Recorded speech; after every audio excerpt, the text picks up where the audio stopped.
أهلا بك رمضان نرقى بك رمضان عدت لنا رمضان 40 حدیث نبوی در فضیلت رمضان.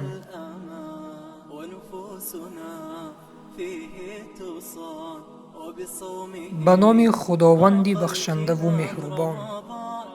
از عبدالله ابن عباس خداوند از آنها راضی باد روایت است که پیامبر صلی الله علیه و سلم وقتی افطار میکرد چنین میگفت: پروردگارا، برای تو روزه گرفتم و از رزق داده ات افطار نمودم و از من آن را قبول نما به درستی که تو شنوا و دانایی.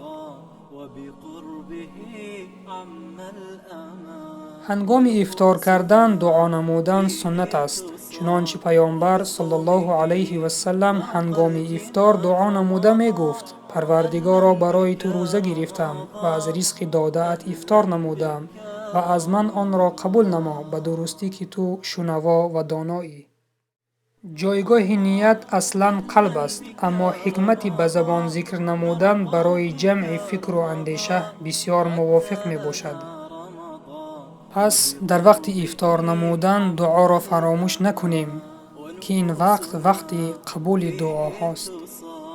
وبصومه نرقى الجنان رمضان أهلا بك رمضان أهلا بك